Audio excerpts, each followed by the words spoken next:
going to talk about trust for disabled child. And so this is something that's come up a number of times recently with my clients, and thought I would dive into it. This is just a teaser course. You really want to sit down with a lawyer or trust expert and really dive into it and go through the nuances of it. But just wanted to plant it on your mind. So if you have a child that's disabled, you might be thinking about this. So like when you're gone, how's that going to provide for them? And it's named after a court case in Ontario by Leonard Henson. He'd set up a trust for his daughter, was challenged, and he ultimately won the court case. And so you're going to be looking at this if your child is eligible for the disability tax credit, and that they're getting benefits from the government.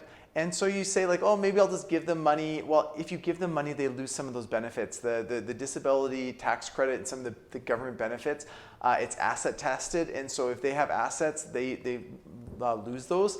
And so if you set it up through a trust, the trust is a separate living person in the eyes of the government. And so the child doesn't have access to it. They can just be the beneficiary by somebody else. And so it's a great way to help improve their standard of living. The key is you need a trustee or someone to administer the trust and decide what goes out to the beneficiary. There can be some conflicts of interest there. Quite often, the trustee of the trust will get whatever's left in the trust, and so you just have to be careful there. Corporate trustees or hiring someone like Concentra Trust, they're our partner, is very popular so that there's no conflict of interest. There can be tax savings as well. So normally in a trust, things are taxed at the highest rate. In a Henson trust or a trust for a disabled child, they can be combined. You can kind of do a joint tax return with the child, and they can have some tax savings there, so that's great.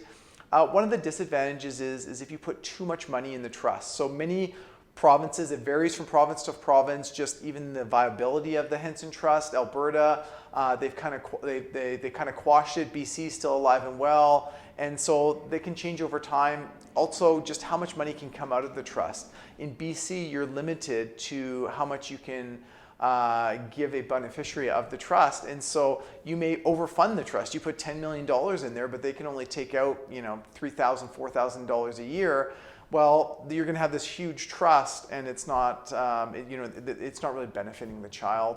One thing to think about too is that you don't want to mess up with these disability credits, because some things the government provides you can't really buy with money.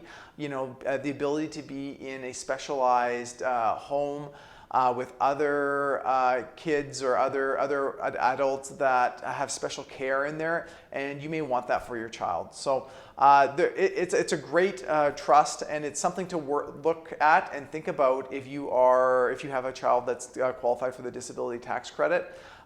Reach out to me. We'd love to give you more information on that. I had a great analogy for you. It's about fishing. I'm going to go fishing this summer, and investing is kind of like fishing. You're often with investing just waiting, the market's flat for periods of time, and then it'll really jump up in a short period of time. So some of the big gains happen in short periods of time.